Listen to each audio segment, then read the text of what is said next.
Hello students, तो चलिए आज हम लोग शुरुआत करते हैं क्लास 10 के एक्सरसाइज 5.1 के क्वेश्चन नंबर 4 का फिफ्थ पार्ट का। इस क्वेश्चन के बाकी जो फोर्थ पार्ट थे वो हमने पिछली वीडियो में कवर कर रखा है, तो आप लोग प्लेलिस्ट में जाकर के देख सकते हो।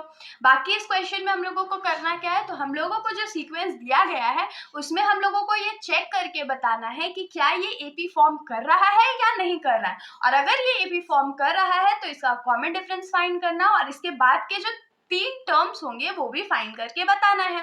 तो इसके अंडर हमारा जो फिफ्थ क्वेश्चन है उसमें जो हमारा टर्म्स है वो क्या क्या है, तो 3 है, फिर 3 प्लस रूट 2 है, फिर 3 प्लस 2 रूट 2 है, फिर 3 प्लस 3 रूट 2 है, और ये आगे कंटिन्यू होगा। तो सबसे पहले हम लोग क्या करते हैं, तो इसके जो कॉन्जिक्यूटिव टर्म्स है उसके बीच में डिफरेंस फाइंड कर लेते हैं। तो हम लोग यहाँ पर लिखेंगे a1 का वैल्यू क्या है, 3 है, a2 का वैल्यू क्या है, तो 3 प्लस रूट 2 है, a3 का वैल्यू क्या है, तो 3 प्लस 2 रूट 2 है, और a4 का जो वैल्यू है वो 3 प्लस 3 रूट 2 है। अब हम लोग क्या करते हैं, तो डिफरेंस फाइंड कर लेते हैं। तो सबसे पहले डिफरेंस फाइंड करेंगे इन दोनों बीच टर्म्स के बीच में। तो a2 माइनस a1 क्या हो जाएगा, तो 3 प्लस रूट 2, ये हमारा सेकेंड टर्म था, माइनस फर्स्ट टर्म हमारा क्या है, 3 है, तो प्लस 3 और माइनस 3 हट गया, तो यहाँ क्या बचेगा, रूट 2 बचेगा। फिर a3 माइनस a2 करते हैं, तो a3 हमारा क्या है, 3 प्लस 2 रूट 2 माइनस a2 का वैल्यू हमारा क्या है, तो 3 प्लस रूट 2, तो ये क्या हो जाएगा, 3 plus 2 root 2 minus 3, minus plus minus root 2 हो गया।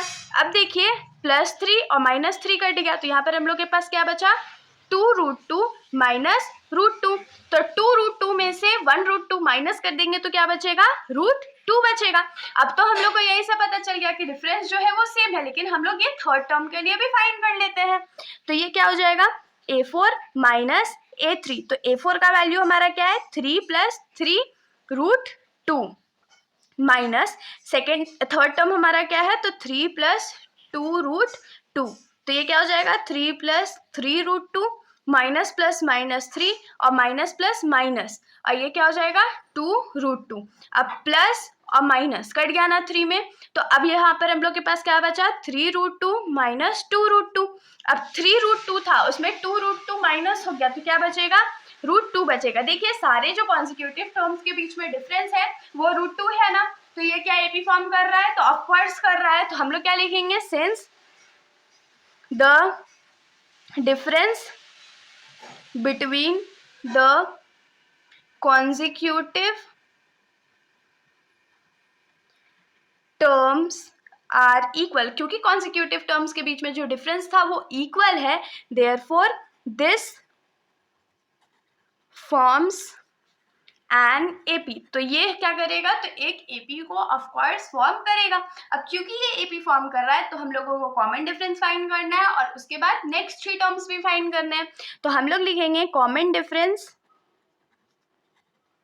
या जो d का वैल्यू होता है वो कितना हमारा आया, रूट 2 आया ना, क्योंकि हमने सारे डिफरेंस तो फाइंड कर लिए थे और सारे तो रूट 2 थे। अब हम लोग नेक्स्ट 3 टर्म्स फाइंड करते हैं, क्योंकि हम लोगों को फोर्थ टर्म तक क्वेश्चन में दिया हुआ था, इसीलिए a5 से हम लोग फाइंड करेंगे। तो a5 क्या होता है, a प्लस 4d, तो a का वैल्यू हमारा क्या है, तो 3 है, प्लस 4 इंटू डी का वैल्यू क्या है, तो रूट 2 है, तो ये क्या हो जाएगा, 3 प्लस 4 रूट 2, ये हमारा फिफ्थ टर्म है।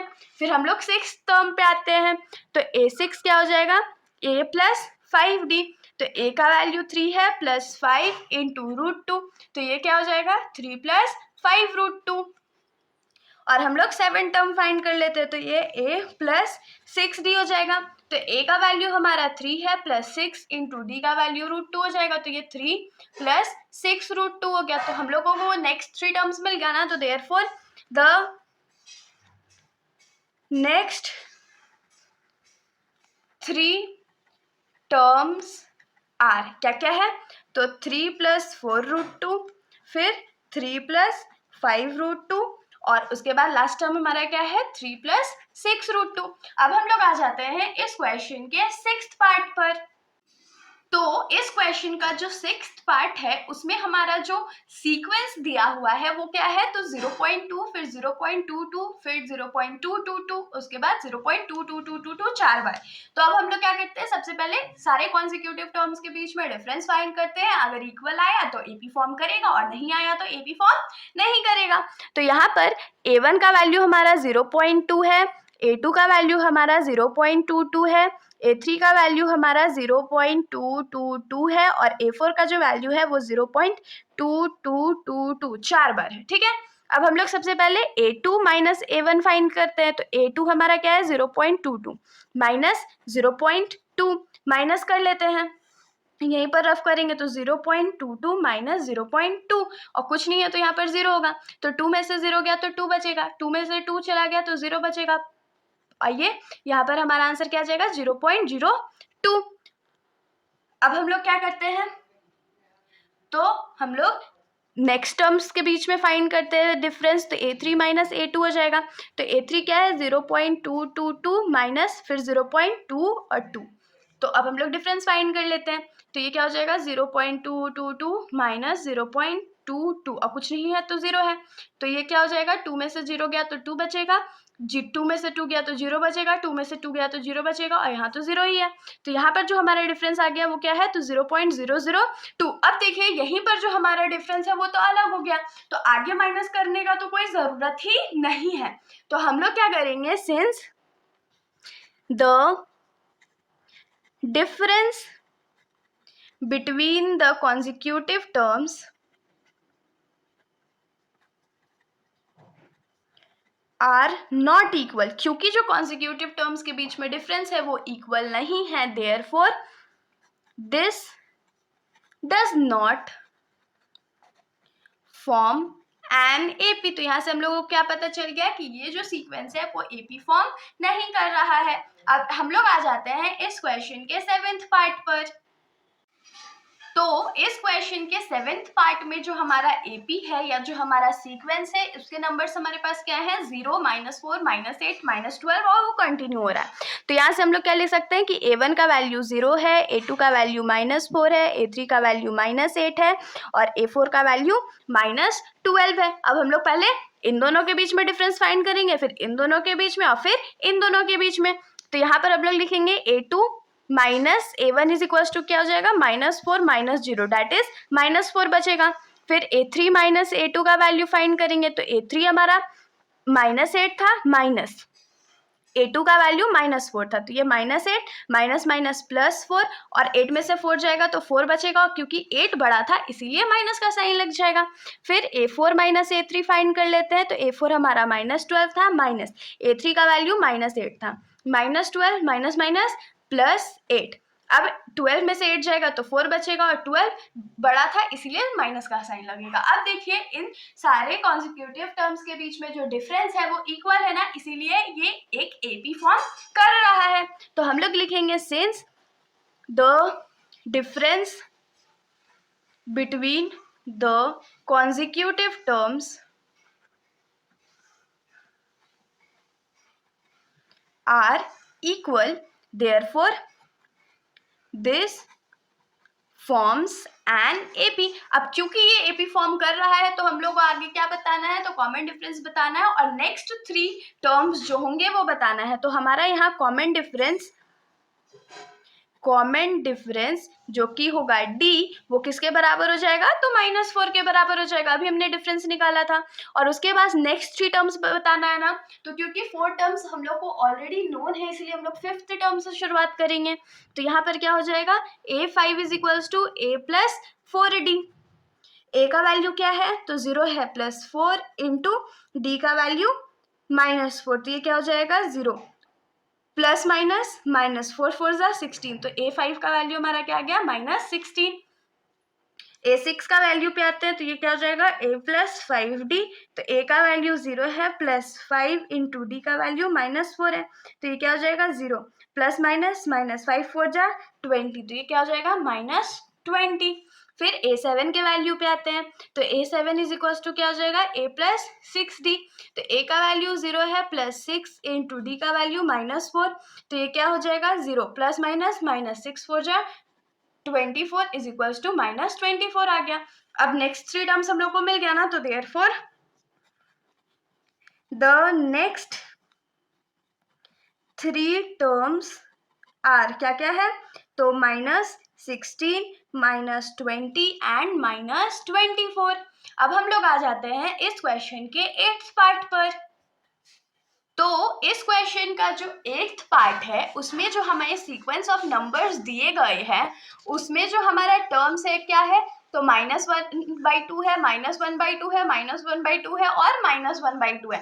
तो यहाँ पर बहुत बच्चे कंफ्यूज हो जाएंगे, अरे टर्म्स तो रिपीट कर गया, तो क्या ये एपी फॉर्म करेगा या नहीं करेगा, ये सोचने वाली बात है ना। लेकिन आप लोगों को हमेशा दिमाग में क्या रखना है कि अगर टर्म्स रिपीट कर रहे हैं फिर भी वो एक एपी फॉर्म करेगा।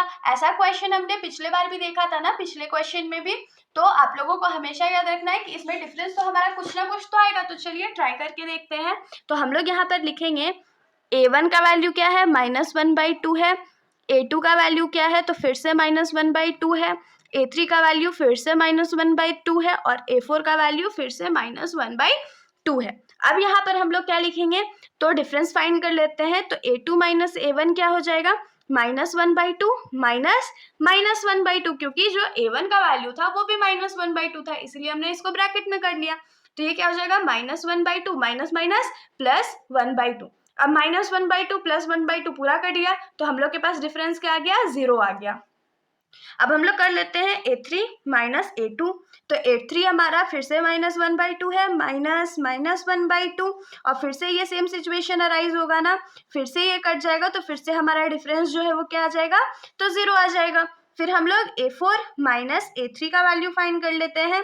तो a4 हमारा है -1/2 माइनस a3 का वैल्यू हमारा -1/2। तो ये हमारे पास फिर से आ जाएगा -1/2 प्लस 1/2 और फिर से ये कट के हमारे पास आंसर आएगा 0। अब यहाँ पर देखिए सारे जो डिफरेंस थे कॉन्सिक्यूटिव टर्म्स के बीच में वो तो हमारा कॉमन था, वो इक्वल था, चाहे वो 0 ही क्यों ना हो, था तो इक्वल। तो देयरफॉर ये एपी फॉर्म करेगा। तो हम लोग लिखेंगे since the difference between the consecutive terms